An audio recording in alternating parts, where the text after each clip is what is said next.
Okay, so welcome back to the Run Through Trails podcast. We're here for episode 13. We just had to check that episode number. We're flying. Feel like we've been doing this forever now. Welcome back, our regular co-host, Lewis Moses of New Levels Coaching. How are you doing, mate? I'm good, thanks, James. Yeah, really good.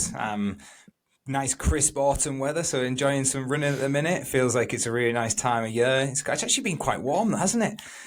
It's been really warm for this time of year, but it's starting to get that bit of winter feel now. Yeah. I mean, it has been kind of warm, but you must have a bit of a microclimate up in Loughborough because it's been bloody freezing here this morning. But yeah, I'm, as always, your host, James Tilley of RunThrough and RunThrough Trails. Just back with Lewis again for another nice casual conversation about all things trail running and a little bit of a catch up. Share some of our insights and hopefully entertain you for the next sort of 45 minutes to an hour. So me and Lewis were chatting just before we started recording this episode, and I think what we're going to touch on today is a little bit of a review of 2024, just casting an eye back over what's happened over the last, I guess, like 10, 11 months, because the year's gone ridiculously fast. But then the main focus of this conversation today is going to be kind of looking ahead into 2025 with regards to training and race planning and life plans and all sorts of stuff, and maybe just have a little chat about how we plan out race calendars, and what we're looking at doing personally next year, and maybe what some of Lewis's kind of main athletes are looking at doing, and we can have a little bit of a chat around that sort of stuff. Does that sound all right to you? Sounds good. Yeah, I think a lot of people will be falling into the same category now. You know, big goals are out the way, starting to settle down for Christmas. I think it's like 5 weeks till Christmas or something mental like that, which is crazy. Like you say, where's this year gone? And then people will be starting to look already in the calendar year 2025 as to what those goals look like. So I think it's a really good place to be, where you reflect on your year first and see how it's gone and learn from that, and then look ahead to the future and start to get a bit more excited again. Yeah, definitely. It's good timing, actually, because last night I finished editing the 6th episode of the Road to UTMB vlog series that I've been doing on the Run Through Trails channel, which is essentially, it started a year ago when I first moved down to Farnham, and the first episode was the Cran Montana episode. And the whole point, like, I remember walking back and forth up and down the road outside that house that we'd moved to with like my phone on a gimbal, trying to mess around with the mic, working out how it all worked, and basically just saying, we're going to go do a load of trail running, decided that we want to go and race OCC. Here's kind of how we get to it. Here's the plan.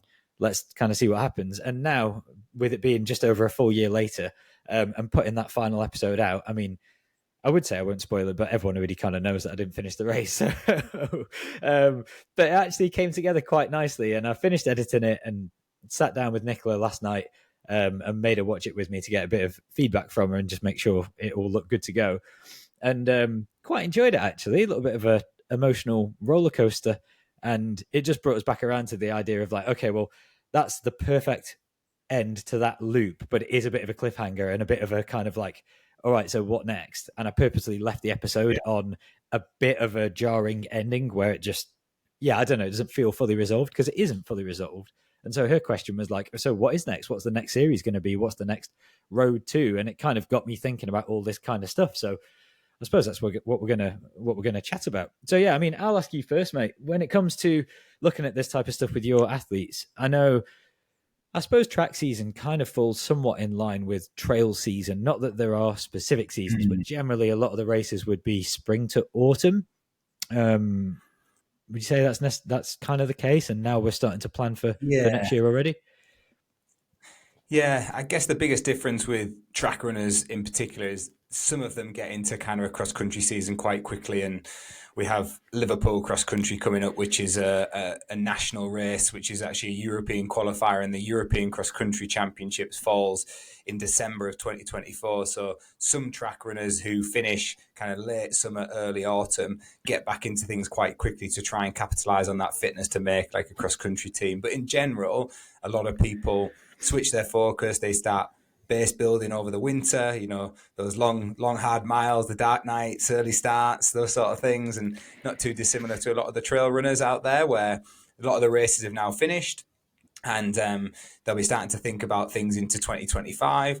And I do think that winter gives them a little bit of time to plan that out, which is sometimes good because we can all get caught into this merry-go-round of just race, race, race, race, race, and we sometimes don't pause and think, right, what actually is best for us as we move forward. And you and I have had that chat recently, and I've had a really good, I guess, past 3 to 4 weeks with all my athletes. Some have come to Loughborough to have that chat. Some we've done virtually, and we've all just been discussing like, how did this year go? Firstly, let's reflect, but also let's look at opportunities to develop in the future and where those opportunities might lie in terms of races as well. So it's quite a nice time of year for me, and it's actually really exciting as well because you kind of get that buzz back to where, I guess, linking it back to your video, where we were last year. Like, even though it was a year out, it was like really exciting. And then having been on that journey, I've almost felt that adventure with you and the roller coaster that it's been. But it's been one heck of a year when you look at it like that. You think, God, look at all the stuff you achieved. Yeah, it's cool. It's been a crazy year. Loads of stuff going on. I mean, on the running side of things, yeah, that's a huge part of it. Work's been crazy. Loads of stuff developing and growing and up and down constantly. And then from a family point of view, I suppose more stable on that side of things. But like Amelia's constantly growing and changing, and we're doing stuff all the time. And it is cool to look back and have a little bit of a reflection on the year. Because it's something that me and Nicola talk about quite a lot as well. Is it's really, I find that if you don't take the time to reflect a little bit on what you've done and what you've learned, and then let that feed into what your next set of plans are going to be, you end up repeating the same mistakes. This is probably like incredibly obvious to everybody listening, but there's definitely some value in that of like looking at it objectively and saying, okay, what actually happened? So I guess if we spin through that for me really quickly from a running point of view, because we've talked about all this stuff over and over on the podcast anyway, because it's all been part of it. But the year started out with a trip to the Peak District with you and Gemma to start doing a bit of training, and the focus was we need hills, we need elevation, we're going to get fit. I had my qualification for OCC already from the Sweden race, which was the second or third episode of the vlog, and it was all about peaking in end of August for OCC, but doing some races along the way to kind of get prepped. And a lot of it was like accrue volume, accrue elevation, get stronger on the climbs, and that's kind of what we need to do, and that's what the year was set around. So we did that trip, and then I did a bit of cross country, so I did Cheshire Champs, and obviously that was like my first good race of the year because I won, which was cool. But then I had the Achilles flare up, which kind of impacted Gran Canaria, which was the trial race for Europeans, so that had like kind of this knock-on effect. We still ended up going out to Gran Canaria, and we watched Chris Jones and some of the guys race, and I actually really enjoyed it. It was a great trip, but a little bit marred by the fact that obviously wasn't racing and couldn't really train properly. I know Gemma got some good training in out there as well. And then that kind of dragged through into recovering off the Achilles niggle and then going to the lakes and getting absolutely slapped, which we've talked about a few times. And that reality check of like how fast people run uphill compared to us. So that was a good little reset.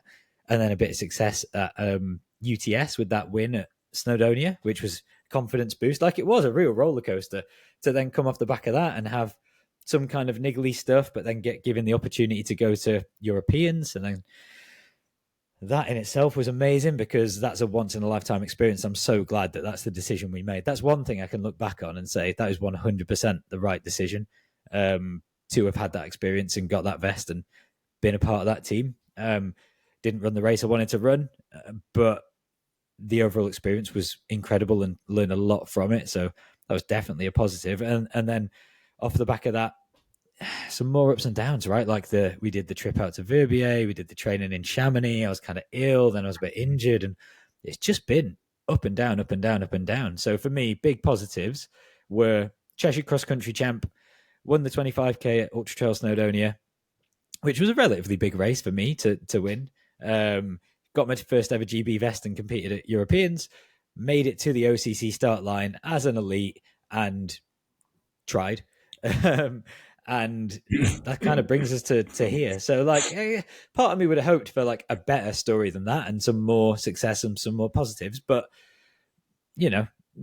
some great trips along the way and a load of lessons learned, but definitely a load of frustrating stuff based around little niggly injuries that impacted consistent training that meant I don't think I had a single race this year that I felt fully prepped for, that I went into feeling totally confident that I was peaking, and that I came out of thinking that was the best race I could have given today.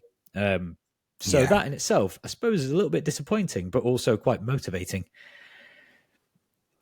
Yeah, I think it's a really good point to start, and I'm actually gonna add a bit of coaching perspective on this because something I've thought about a lot across the year, and you mentioned like the GB vest, and at the start of the year, I think it's worth noting that we said going to the Europeans would be huge, and it would be a big thing for you because it's going to be would be your first time in a GB vest, but also we recognise that it probably wasn't the most ideal prep for OCC.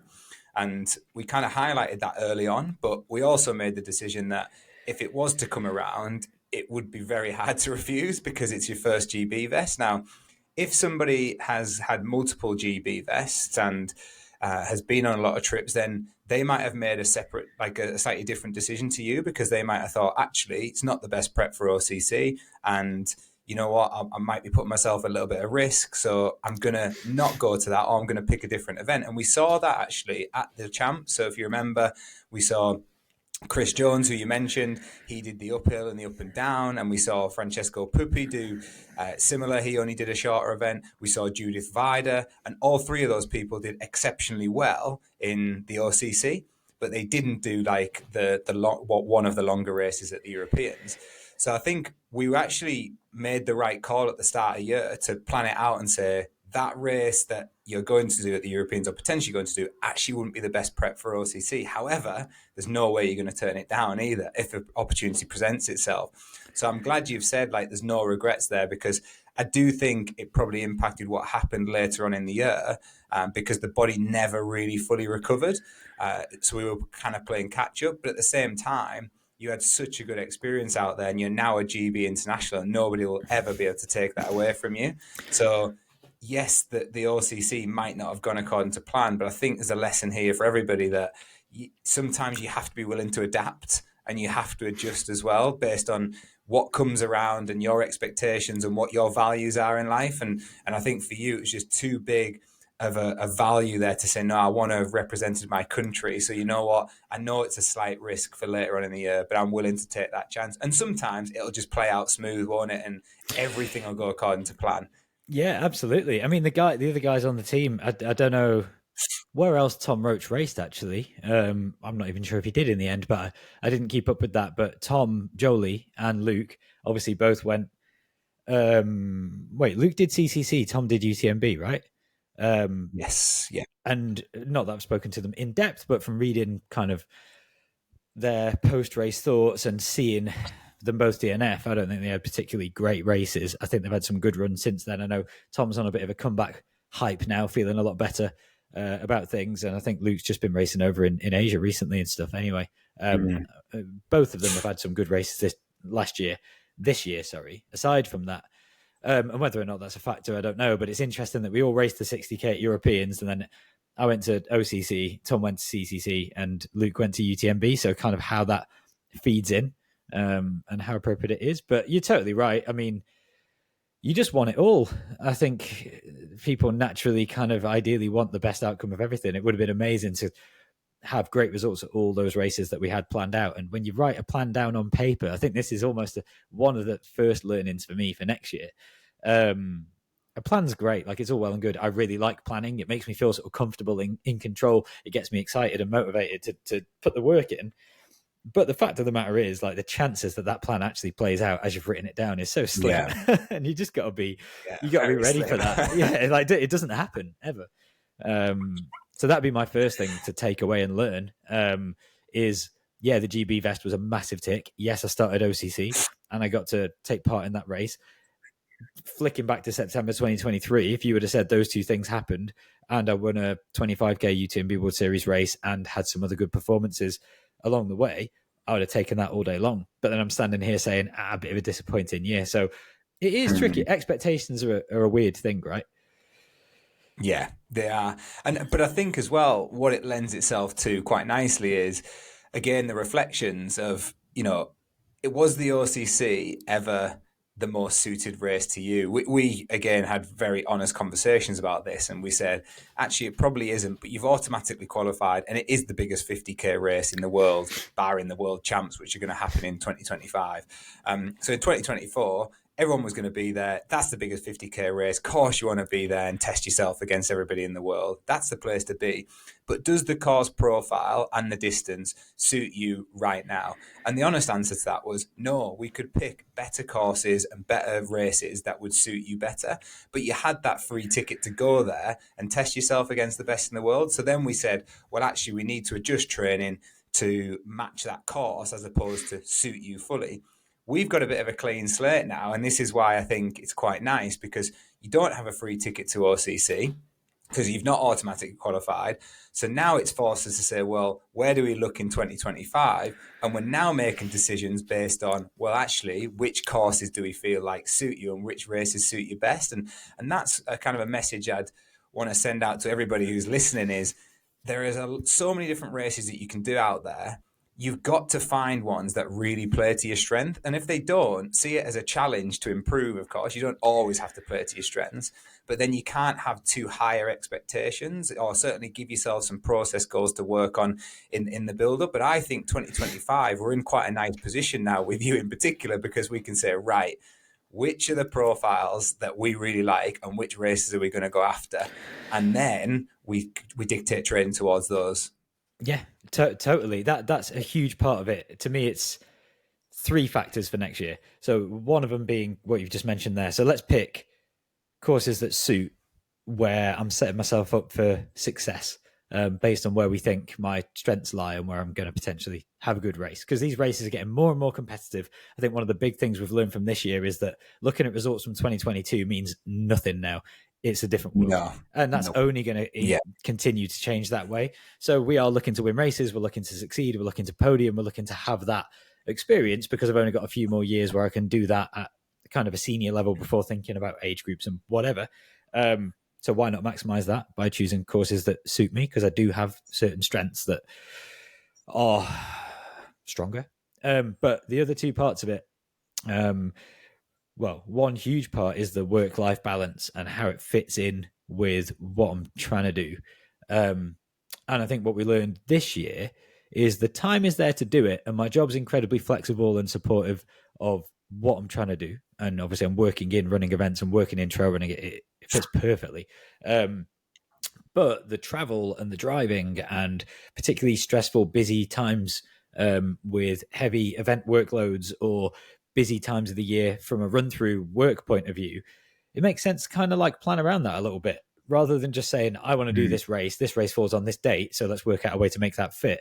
Maybe actually what we do is look at the work calendar and the family calendar and factor in work and life commitments that are outside of running to try and choose a race that not only the course suits and works well for my strengths, but also actually fits quite well. And thinking, am I going to be able to get a good block of training in there?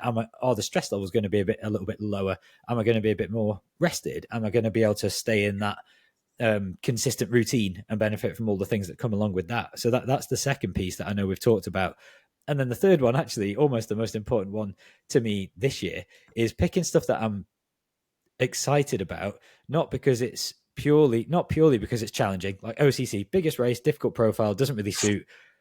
I want to go and take part in that. Now thinking about it from a point of view of what am I going to actually also enjoy? Like I realized this year how much I enjoy running in nice weather on like fast runnable trails that are a little bit technical. I don't really like slogging through bogs and grass and mud. I don't really like racing in the UK in the winter. I just don't really like it. So I'm not going to be as up for the race. I'm not going to be as excited about it. So to me, that was a huge part this year, because there are so many races. You've got so many options and everything's got a deep field now, that I can find a race that suits me, that fits with the work calendar, that actually I'm going to find pleasant and enjoy. And I think if I can line those 3 things up, then I'm just extra excited to go and get after that. So yeah, that's kind of the way I've been thinking about it. And I think that's like a really good message for everyone as well. Like one of the first things that I do as a coach when I sit down with people is I ask them where like big events are in their calendar or when they have busy spells. And particularly like marathon runners I'm thinking of here, they'll say, oh, I'm thinking about doing a marathon. Oh, okay, which one are you thinking of doing? And quite naturally, they'll just pick the big ones, either a major or something big like, oh, London or Manchester. And then you look at their calendar and you say, oh, well, does that actually fit well? Okay, yeah, maybe it does. But then the back end of the summer, for example, Berlin's a really popular marathon. And then people are going away in the summer at the height of their training. They've got like a 3-week family holiday planned. And it's like, well, is Berlin Marathon really the best marathon there when you've gone away for 3 weeks in the specificity phase? Like maybe Valencia is a better shout because that's in December, and then we can get really good training in through September, October, November. So you're right. I think there's a really good message here for everybody listening is don't just pick the races that you like and you think you're suited to. Actually look at the calendar. What have you got on? Where does it fit with work? Where does it fit with your lifestyle? And then also, what is going to excite you? What's going to bring you that level of excitement that's going to make you want to go out and slog those hard miles out, and it's going to keep you kind of thirsty for it and hungry for it throughout the year, because you need that motivation. Definitely. It can be silly things. It doesn't even have to be reasonable. We're just running. It's just for fun. I'm not doing it for a living. I'm not a professional. It doesn't really matter. So if I'm standing on a start line of a race, it's raining, I'm wearing 3 layers, I've got a vest with 1.5 liters of mandatory kit, water, I'm wearing like shoes that I don't particularly want to run in. I'm about to run on a course that I know doesn't particularly suit me. It's almost like I'm forcing myself to do this thing that I just don't really want to do. Whereas I could be in lovely warm weather, running in the sun with a hand flask and a pair of shorts, loving life on a fast runnable course, and then actually performing. And regardless, like it's not always about choosing things that you're going to find easier, because it doesn't really work like that. It's not that race will be easier, because you're still going to run as hard as you can and put out the best performance you possibly can. It's just a bit more enjoyable. So yeah, I think that's something for me that I'm taking away from this. I think with marathons and road marathons, it is very copy paste. You could be in Seville, Berlin, London, Valencia, Chicago. Like, yeah, they're all a bit different. They're different parts of the world and different times of year. But like, it's a flat 26-mile stretch of road. It is what it is. Whereas with trail running, the races are so different, and the ranges of distances and elevation profiles and terrains that you can choose to run on, really, it does make like an absolutely massive difference. So yeah, we've definitely taken away a lot from that, which I guess leads us into what races are we looking at doing? Because we did have Gran Canaria. Not the ones you've set up, by the way. The ones you're actually looking at doing as in racing. Yeah. Which races are we going to race? The irony is we're doing all these run-through trail events in Europe, so I'm going to be spending all this time in Europe this year, next year, which in a sense means I can get more elevation in, I can get more running in, specifically in the French Alps. I can prep for races like Maxi Race or UTMB style races or Marathon de Mont Blanc and all this stuff that I was thinking about this year. And I've kind of like taken a hard left turn and looking at completely different stuff now just to make life difficult. So the main one that we're looking at the moment, we had looked at Trans Gran Canaria, because it would have been nice to go back and run that. Net downhill, rocky technical, hot, early season, outside of a busy time of work, and maximizes my like descending kind of ability, and pretty dry, pretty technical. We already went out there, did a bit of training, saw the course. So I thought that could have been a cool one to do, but it falls a bit too soon for me now. Like, we're recording this, it's the 13th of November. I'm back in my kind of first week of running. Like, I'm doubling today for the first time in a long time, and I'm running multiple days in a row, but just starting. And that race sits end of Feb. So it doesn't really give us long enough, does it, to prep properly based on what I've been talking about from this year. Like, I just want to go in fit. So kind of, dropped that off and then said, okay, well, where's a runnable, warm, competitive, exciting race that is like 50k or less, that has 2,000 meters of climbing or less, that would suit me? And it's Canyon's 50k in Auburn, California, which we've looked at in the past. And I think you've even said a while ago, like, oh, these American races would really suit you and Gemma. And I was like, man, I'm not going to America. We're spending all this time in Europe. So yeah, that's what we're looking at doing now. So yeah, end of April, Canyon's 50k. I think it's about 1,800 meters of elevation. I don't know if it's all Western States course or just part. It's definitely part. Yeah, I think it's I think the Canyons course is pretty much a segment of the Western State course. I need to look at it in full detail, and as we know, courses change so well. They change from year to year these days. But yeah, a lot of people who do Western States obviously do Canyons to get a feel for that course.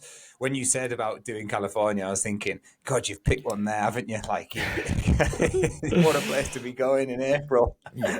I mean, yeah, it'll be smart. The thing that concerned me was reducing travel. And, it's obviously like quite a long flight. It's about 11-hour flight from Heathrow to San Francisco. And then you drive out past Sacramento to Auburn, which that in itself is just cool because I've been to California before, but we did like the whole Big Sur, drove down from San Francisco to LA and then went to Vegas, probably like 10 years ago now. Me and Nicola did that. But this is a bit different. You're going inland towards Lake Tahoe, Auburn, Western States world. So yeah, canyons, mountains, horses, dry, deserty, lovely, runnable, rolling California carpet trails and all that stuff. Which sounds great. I'm quite looking forward to it. Yeah, I mean, it had a big profile last year, this race, because it was the North American World Major for UTMB. Yeah. So we know quite a few people that raced there. It was a golden ticket race, the 100K, I believe, for Western States. So that's where a big field. No, that's where Petter Engdahl got his ticket. I know that Luke Grenfell-Shaw had a good run and got his CCC stamp by finishing top 10 because it was a major. So it saw a mega competitive field last year. I also believe they alternate the direction that they run the loop. So I think they switch it each year from what I've heard on the stream. I've now watched the stream a few times and you don't actually see much of the course at all. But what I have seen is, runnable, not particularly technical, undulating, fast, and a really quick 50K. Like, I don't know times and stuff. We've not gone that deep, but 3.5 hours kind of thing. Yeah, I remember, I think it was the one, I might be wrong, but I'm pretty certain it was the one Katie Scheid came out and absolutely smashed something out of the park there, and it was like a real eye opener to the ship.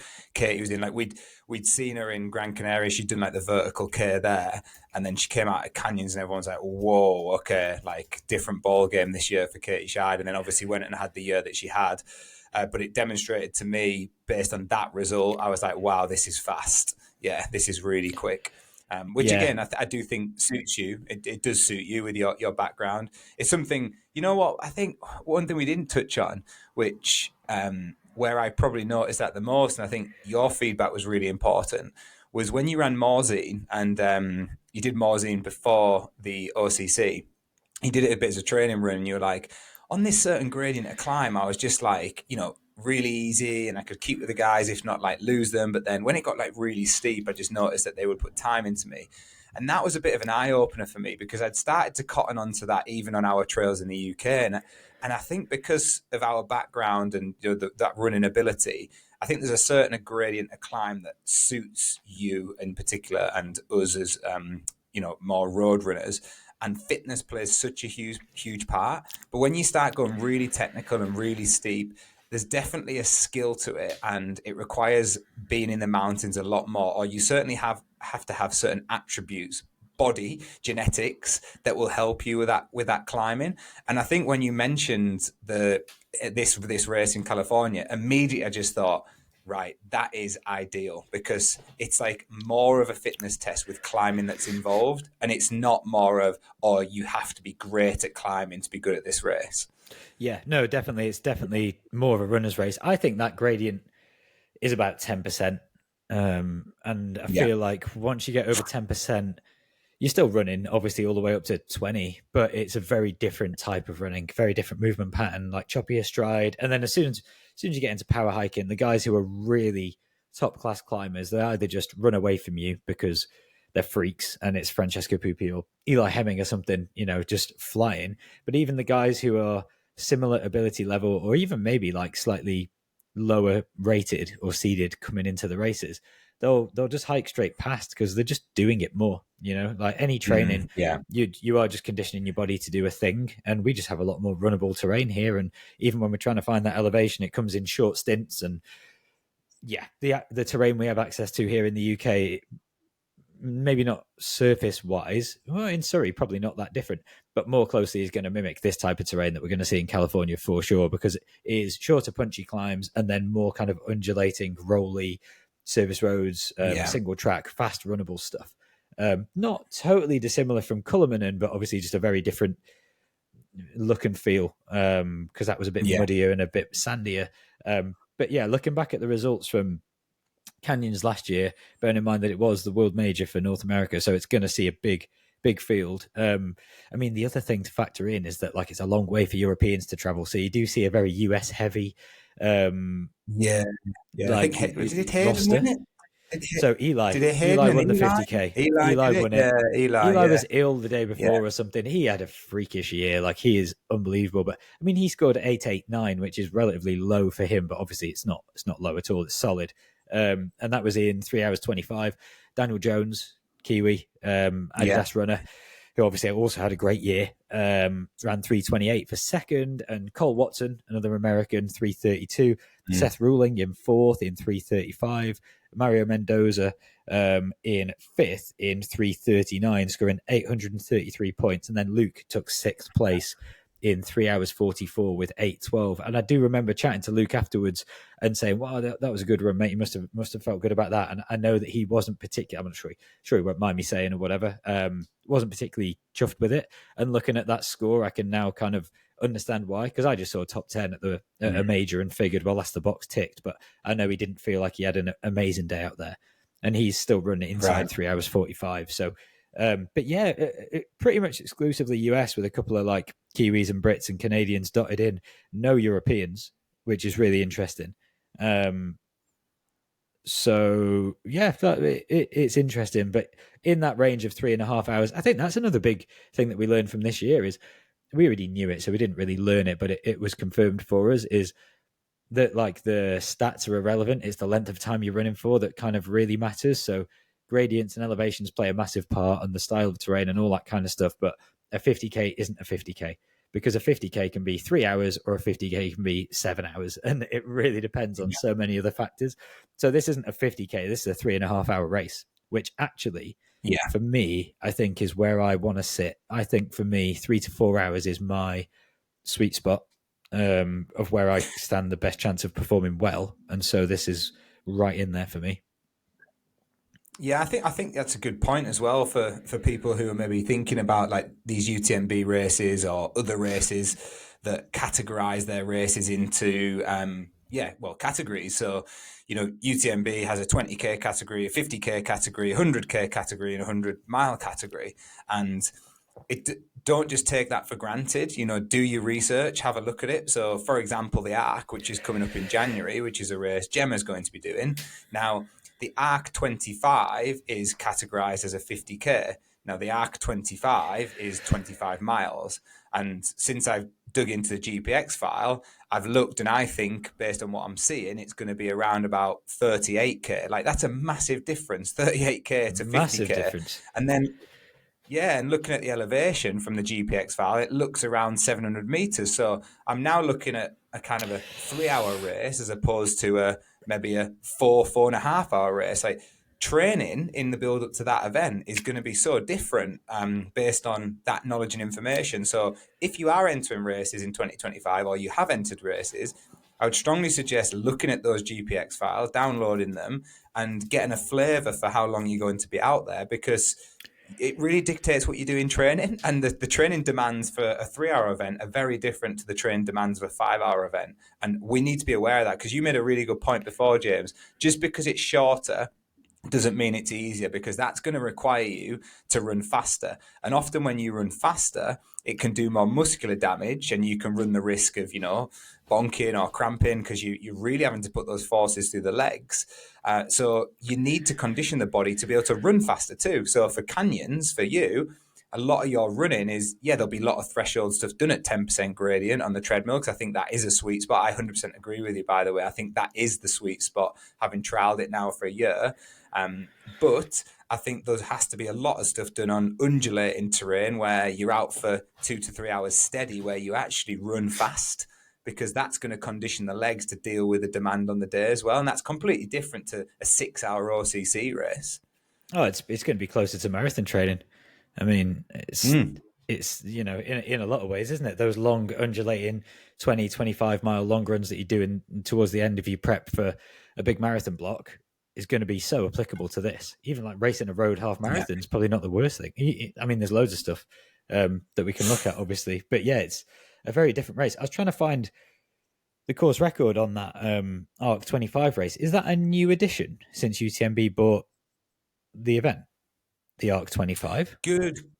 Yeah, good question. So they categorize them. I think there's the Arc 25, the Arc 50, but the 50K is the 50 is the 50 miler. Is a 50 If that mile, makes which is the sense. 100K class. Yeah, that's what I'm looking at now. 100K Bloody category. English Yeah, people with their miles instead of I kilometers. know. ARC Sticking 100 to it. is the 100 mile, but yeah, the ARC 25. So you're saying it's 38K and like 700 meters of climbing or whatever. Like men's win is going to be close to 2.5 hours. So when you Yeah. look at that, So and then yeah, you compare that to Europeans, which would fall into a 50K class race, which was 60 kilometers with 3,900 meters of climbing. I can't remember the winning time, but let's say it was 5 hours 20. It's more than double. And on paper, they're yeah, 50K trail races. So yeah, it's just something worth bearing in mind. Obviously, you need to go and look into the 100%. specifics of the race, but it makes a huge, huge difference. Massive. Like when I said that to Gemma, I was like, I've worked out your rate for ARC, and I think you're going to be running around this time based off some data that we've had recently. And she was like, "Oh, that's got to be wrong." And I was like, "No, it's not." I said, "Not if their GPX file's correct." Yeah, But I think you're right. I'm not sure if it's a new addition or they've changed something because even the GPX file they put out, they said this is subject to change later on, depending on where we'll put the start and those sort of things. So they're obviously playing around with that route in some way. interesting. Yeah, okay, cool. This is making me now want to go back and look at previous results from Canyons. It was the year before that Hayden won because Hayden won and beat Jeshrin because I remember Jeshrin did a vlog That's about it right. and he had a bit of a lead on Yeah. him. And Eric Lapuma, um, Nick Handel, like yeah, it's just all the US guys. Similar sorts of And what times though, like your top five are within sort of 3 hours 45. what did Katie run? I'm sure it was there where Katie ran fast, unless it was The Black Canyons. But 50K or 100K. I'm sure she did the 50. I'm almost certain she did. Unless she 50K. did unless she did the 100, but I'm sure she went ridiculously quick in one of those events. Danny Moreno. No, it looks like Danny Moreno won the women's 50K last year, 3 hours 52. Okay, might have been the 100 then. Let's check the Must have 100K. been the 100. Gender women, Katie Scheid, 100K, 8:49 100K. points, 9 hours 10. She came sixth overall. Wow. Beat Tim Wow. Tolson.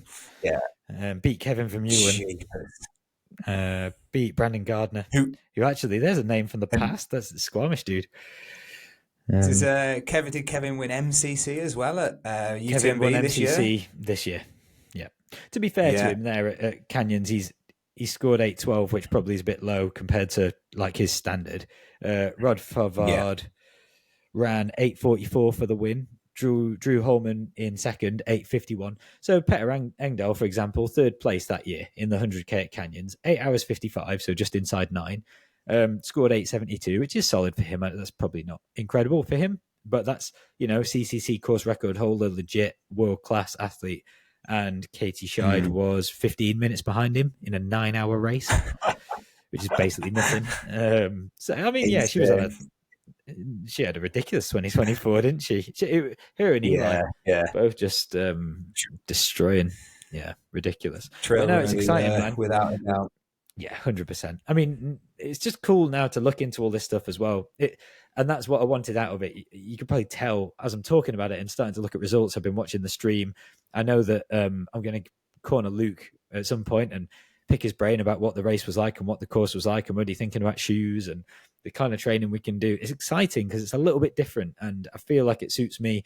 And also the travel part of it is something we always talk about a lot, whether we're talking about it with the Run Through Trails event organizing work side or what we like to do, which is go and do these races and travel and spend time together and kind of explore these new places, is I'm going to California for 2 weeks with Nico and Amelia. Like, we're going to get an Airbnb on a horse ranch or something and see some cool new places and go to Lake Tahoe and be in the sun in spring in Northern California. And that just sounds really cool. It's just something that I want to do. So regardless of the race, I think it'll be class.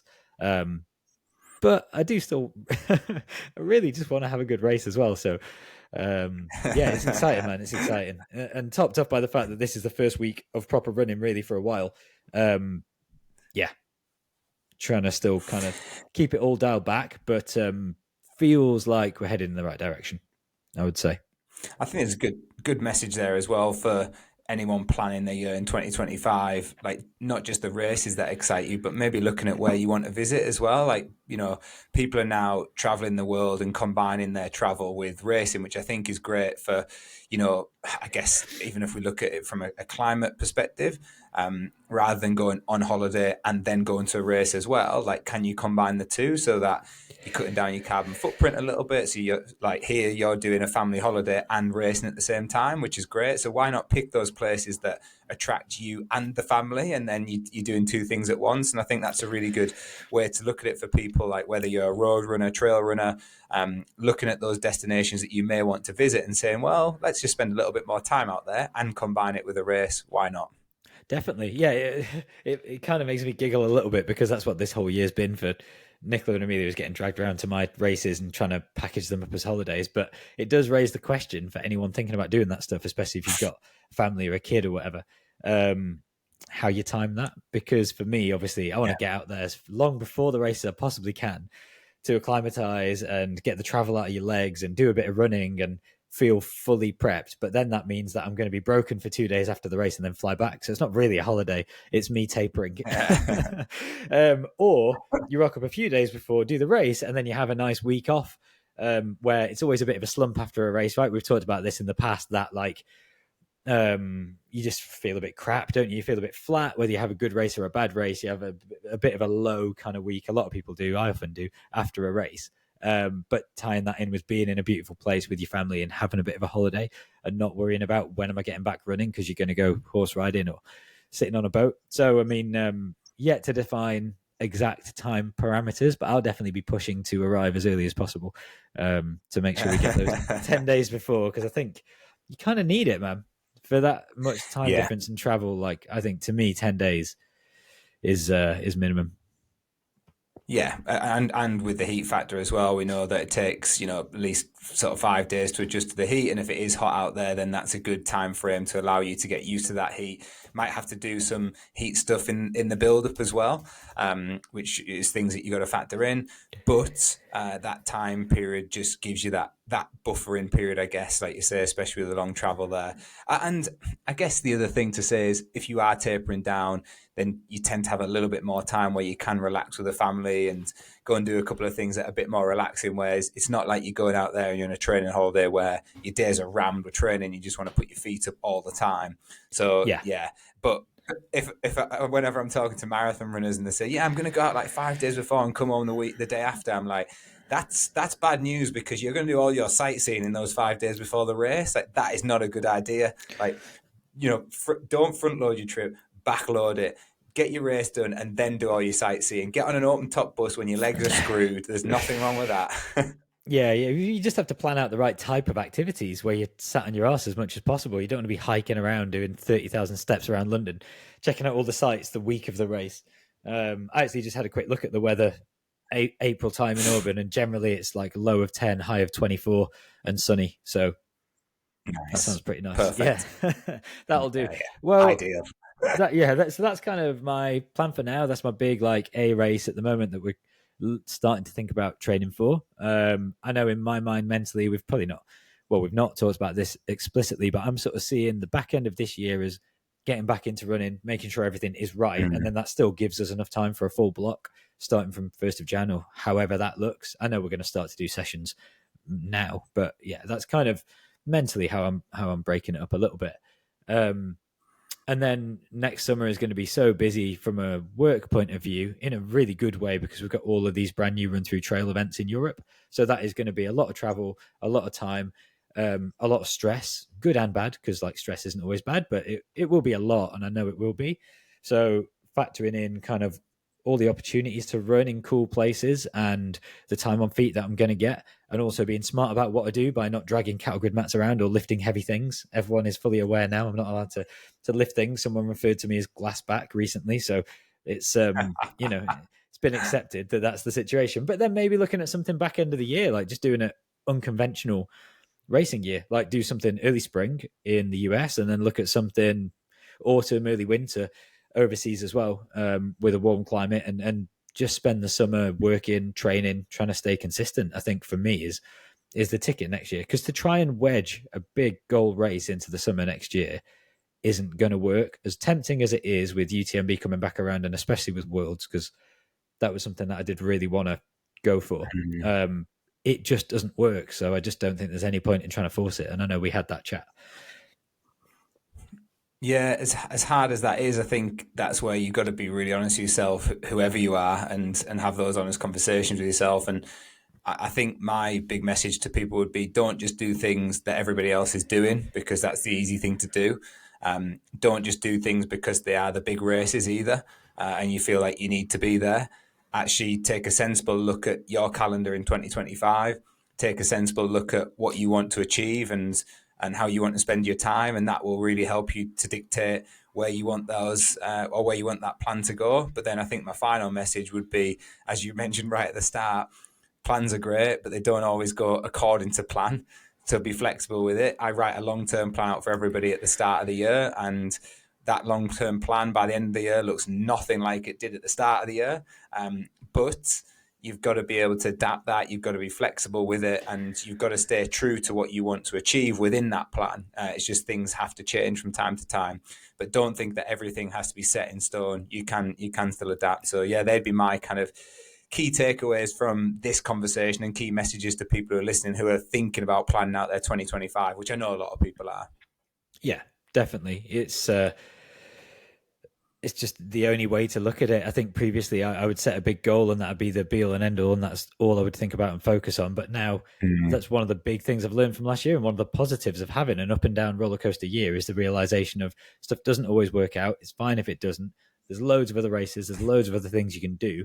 So by all means, have laser focus on one race. But if for some reason that just starts to look like it isn't going to happen, don't force it. And I literally just got an email from UTMB, Canyons Endurance Run. Congrats, James. Your journey has begun. So I just got my first There you go. runner comms while we're having this conversation. So that is what you call synchronicity. And that means I'm going to win. And there we go. So anyway, thinking about other people, because I know you've got a bit of a few changes to your coaching setup this year. Not really changes, but obviously I'm still here. We're doing what we're doing. Gemma has got plans, and like doesn't always like her plans to be discussed and stuff. So we don't need to delve into that, but we touched on them a few times. She will be racing at ARC, and then we'll kind of see where she goes from there. But you've obviously also then had some other athletes join the fold at NLC, who are sort of pretty elite, sub-elite, really capable trail runners. And obviously you're starting to think about their plans as well. And also your own plans, because I know that this year, 2024, you took part in quite a few different races, whether it was the up and down race in the lakes, or whether it was ETC, or whether it was the race at Crans-Montana, to get some first-hand experience and see what you could learn and then apply to the coaching. So what are your thoughts around that? I'm sure you've already been thinking about this stuff. Have you got personal goals or things that you want to do to gain more experience on specific areas?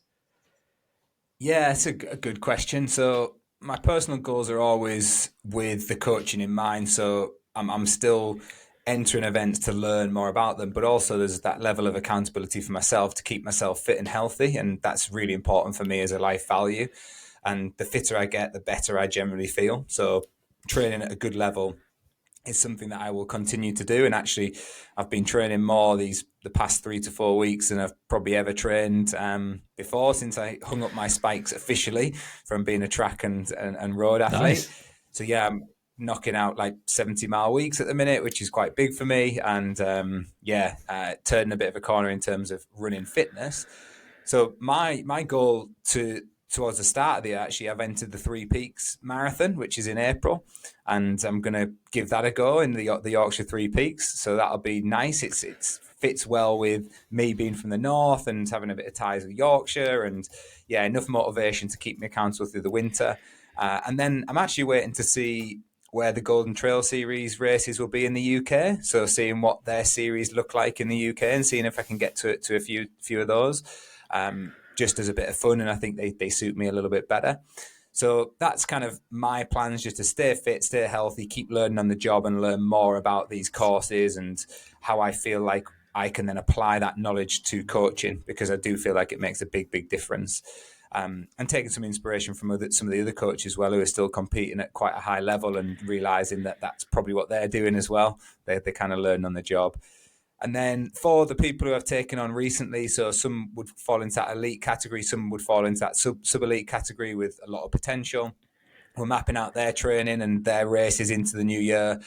So a couple of athletes who will be targeting the World Trials, which you mentioned, in May time. And some have auto qualification for UTMB, including Gemma and Bertie. They qualified for the OCC, and Gemma might be going to the CCC, which is the 100K this year.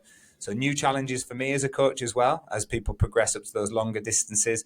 I've crewed those distances, and I've coached people to long distances, but I've never coached somebody on an elite start line at those distances. So that's exciting for me.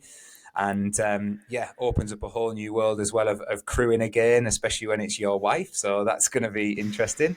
But we are looking at, I guess, tying this all into the bigger picture for everybody who's listening as well. We're not just picking those races. We've been booking our accommodation for like 9 or 10 months out. We're starting to plan that. I think that's really important to get those things nailed down. Been back in touch with the lady where we stayed last year, James, in Montreux, because it was such a nice place. And, we're probably going to book that place again because we know it works for us and we like that area. So really important little bits of detail there where I think it's important to get your preparation nailed down as well. So if you are thinking of like putting this long-term plan in, what does it look like? But just settle the mind a little bit by getting those kind of really intricate details in there as well. When you're going to travel, have you booked your flights? Have you booked car hire? Have you got your accommodation booked? Because then it takes the thinking away from the athletes. And I guess finally tying all that together, which is quite exciting. Some brands have been in touch recently as well and started having conversations with some of the athletes that I coach, including Gemma. I won't name the brands just yet because I'm not sure where we'll go with that. But yeah, they've opened up conversations about what potential sponsorship might look like, or certainly what it takes to get like sponsored in that trail environment. So that's quite exciting, and avenues that we'll explore, but we'll only do that if it's right for the athletes. It's got to be right for the athletes, the same way with the business as well. So New Levels Coaching have just partnered with Sunto, which I wanted to give a shout out to, and I believe RunThrough Trails might be as well. So I know, lots of exciting things coming in 2025, I guess. Definitely, yeah, 100%. No, it's cool. Loads happening. I just had a quick look at the dates. We're going to be racing at the same time. Well, actually, time difference-wise, probably not, because my race is 6 a.m. in California. So I don't know what time that is in the UK. They are, 8 hours behind? So, so that would be what? West Coast, isn't it? So, 2 p.m.? So your race starts at 10 a.m. on the 26th, and then you finish, and then I'll be starting, or something like that. So that's quite cool. Lovely. Yeah. No, I think it was winning about 3 hours last year, the 3 peaks. So that, again, back to our point earlier, it's I don't see it as a distance. It's around a 3 hour race, so 3.5 hours. What's the distance and elevation on that, just for people listening, roughly? Yeah, so again, I think it depends on conditions, but we're looking at about 24.5 miles. So they call it a marathon, but it's just slightly less. And elevation depending, but you're looking at something around 1,000 meters. But I need to look at, again, with it being it's not like a UTMB route where you can just go and download a GPX file. It's a bit different. It falls into like the old classic British races, you know, it is. You can't go and wreck it all. The farms are closed. It's quite nice in a way, but it leaves a little bit like, oh, okay, what is it, this exact distance and elevation? I'm not sure if I'm remembering rightly, but I feel like when we interviewed Luke Grenfell-Shaw, he won it? Was it Tom? Someone we've spoken to has run that race. Anyway, it would be funny if it was Luke. Well, it sounds like we're going to be doing somewhat similar training, at least from the profile of the events and the the timing of them. So that might be quite nice, especially if you're fit at the minute. You're probably fitter than me. So we'll see. We'll have to see. We'll Well, have to see how that goes. I did mention to you about, I guess getting a little bit of a training camp with those people as well, because one thing I really enjoyed last year was going away with you guys, Nick, Amelia, yourself, myself, Gemma, and meeting everyone in Chamonix. And actually, we've got a bit of a bigger group this year. It'd be quite cool to get people together for training weekends. And I think that is part of it for me. It always has been. It's an individual sport, but if you can get together with good people, then it just creates a really nice environment. People tend to thrive off that. Yeah, definitely. Well, I mean, we will be out in Engelberg for the Run Through Trail event on the 3rd week of August, which is the reason why I haven't even considered pursuing any idea of going back to UTMB. But what it does mean, I think Nicola and Amelia are going to come to that one, because Engelberg is just, I keep raving about it, but it is stunning. It's unbelievable. Treat that like a bit of a holiday. So we may well come via Chamonix on our way home and come and do a bit of crewing and supporting and stuff. So we'll have to chat about that. It'd be a shame not to come back and see how Gemma gets on. But yeah, cool. All right, man. Nice. Well, I'm appropriately excited now. I've got my double. The sun's shining. I get to go back out. I actually bought some new shoes. Not that we need to dive into the whole shoe thing, but I was starting to think like, well, I can't not use sort of trail super shoes on this type of race because it's pretty runnable. So you got to use them, try and make the most of it at least. And I know the Adidas ones just don't really work too much for me. And I was literally thinking, so I used to do some runs around Delamere Forest when I was doing long runs before Valencia, and I'd use the Asics Metaspeed Sky, the name's confusing, but whatever, the Asics Super Shoe, the higher stack one. And I raced my first ever marathon in it, which was Manchester Marathon, and it worked great. I loved it. And then I went to Vaporflies and stuff, and I used it as like a bit of a training shoe. And I used to use it on trails because firmer foam, a bit more stable, but still really poppy, and just loved it for those runs. And I was literally thinking, I'm going to buy a pair of those, send them to the cobbler, get some like tread put on like Gemma did. I think that'd be a really good trail super shoe. And they've made it. Like that's literally Andre Simon, who overtook me at the end of Cullinan. Spanish guy? Yeah. Really good runner, ASICS athlete. He did the same thing. He got their road shoe, customized it, put tread on it, started using it, won some races. So then they decided to make it into an actual shoe. So, I mean, this might not be news to people. The shoe might have been out for like a year. I'm not even sure, but it's the ASICS Meta Trail Fuji. And it is basically the Metaspeed Sky with lugs. And it's quick. It's quick. Nice. It's big, but it's quick. So yeah, doing a bit of running in that, which is quite exciting, or at least tried it out a bit. But yeah, that's kind of cool. Sweet. Well, enjoy your double. Enjoy the sunshine. It's lovely weather. Yeah, autumn season is here. Let's hope it stays around. It's nice and crisp. Like you say, it has turned. It's a bit cooler today. I agree with you on that, but perfect running weather, and you will be massively appreciating being out at the minute, I bet. Oh man, it's so nice. Yeah, and it is. It's perfect. It's beautiful. Like all the orange leaves everywhere, nice and crisp, bit of sun. So got to make the most of it now before we lose all of the light, and then it becomes just head touch runs. But yeah, as always, man, nice to have a catch up. It's been about an hour now, so I think we can close things down. But yeah, as I said, excited about next year. Loads of positives to take away from this year, as well as a lot of lessons. And that's what it's all about. Hey, improving, progressing, and just trying to enjoy ourselves on this running journey. So thanks for your time, as always, man. Nice to have a chat. And I guess we'll speak to you all in a couple of weeks when we do the next episode. Who knows what that's going to be about? I'll have to have a think. Thanks, mate. Cheers, buddy. Cool. All right. Cheers, mate. Catch you later.